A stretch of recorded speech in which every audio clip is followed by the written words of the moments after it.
Hello everyone, ತುಂಬ ದಿನಗಳ ನಂತರ ನಾನಂತರೂ ಅಡುಗೆನೇ ಮಾಡಿರಲಿಲ್ಲ. ಹಾಗಾಗಿ ಇವತ್ತು ಫೈನಲಿ ಅಡುಗೆ ಮಾಡೋಕ್ಕೆ ಅಂತ ಹೇಳಿ ಅಡುಗೆ ಮನೆಗೂ ಕೂಡ ಬಂದೆ.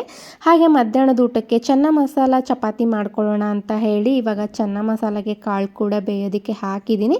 ಇನ್ನು ಈರುಳ್ಳಿ ಹಾಗೆ ಟೊಮೊಟೊನು ಕೂಡ ಕಟ್ ಮಾಡಿಕೊಂಡು ರುಬ್ಕೊಂಡು ಎತ್ತಿಟ್ಕೊಂಡಿದ್ದೀನಿ. ಈಗ ಒಗ್ಗರಣೆನೂ ಕೂಡ ಹಾಕೋದಕ್ಕೆ ಸ್ಟಾರ್ಟ್ ಮಾಡ್ಕೊಂಡಿದ್ದೀನಿ. ಈಗ ಒಂದು ಬಾಣಲೆಗೆ ಎಣ್ಣೆನೂ ಕೂಡ ಹಾಕ್ಕೊಂಡು ಸಾಸಿವೆ ಜೀರಿಗೆ ರುಬ್ಬಿಟ್ಕೊಂಡಿರೋ ಈರುಳ್ಳಿ ಪೇಸ್ಟು, ಶುಂಠಿ ಬೆಳ್ಳುಳ್ಳಿ ಪೇಸ್ಟು, ಸ್ವಲ್ಪ ಹಿಂಗನ್ನು ಹಾಕ್ಕೊಂಡು ಮಿಕ್ಸ್ ಮಾಡಿಕೊಂಡು ಟೊಮೊಟೊ ಪ್ಯೂರಿನೂ ಕೂಡ ಹಾಕ್ಕೊಂಡು ಮಿಕ್ಸ್ ಮಾಡ್ಕೊಂಡಿದ್ದಾದಮೇಲೆ ಚೆನ್ನಾಗಿ ಕುದ್ದಿದ್ದಾದಮೇಲೆ ಗರಂ ಮಸಾಲ, ಅಚ್ಕಾರದ ಪುಡಿ, ಸ್ವಲ್ಪ ಅರಿಶಿನ ಪುಡಿ, ಧನಿಯಾ ಪುಡಿ, ಚೆನ್ನ ಮಸಾಲ ಪುಡಿ, ಉಪ್ಪನ್ನ ಹಾಕ್ಕೊಂಡು ಮಿಕ್ಸ್ ಮಾಡಿಕೊಂಡು ಸ್ವಲ್ಪ ಕಾಳು ನೀರನ್ನು ಹಾಕ್ಕೊಂಡು ಸ್ವಲ್ಪ ಪುಟಾಣಿ ಪೌಡ್ರನ್ನ ಹಾಕ್ಕೊಂಡು ಚೆನ್ನಾಗಿ ಮಿಕ್ಸ್ ಮಾಡಿಕೊಂಡು ಸ್ವಲ್ಪ ಮೇಲ್ಗಡೆ ಕಸೂರಿ ಮೇಥಿನ ಹಾಕ್ಕೊಂಡು ಲಿಡ್ ಕ್ಲೋಸ್ ಮಾಡಿದರೆ ಗ್ರೇವಿ ಕೂಡ ರೆಡಿ ಆಗಿಬಿಡುತ್ತೆ. ಇನ್ನು ಫ್ಲಿಪ್ಕಾರ್ಟಿಂದ ಸ್ವಲ್ಪ ಐಟಮ್ಸ್ ತರಿಸಿದ್ದೆ, ಅದನ್ನು ಕೂಡ ಅನ್ಬಾಕ್ಸ್ ಮಾಡ್ತಾ ಇದ್ದೆ. ಹಾಗೆ ಚಪಾತಿನೂ ಕೂಡ ಮಾಡ್ಕೊಂಡಿದ್ದೆ. ನಮ್ಮ ಅಣ್ಣ ಅತ್ತಿಗೆ ಬಂದಿದ್ರು, ಊಟನೂ ಕೂಡ ಮುಗಿಸ್ಕೊಂಡ್ವಿ.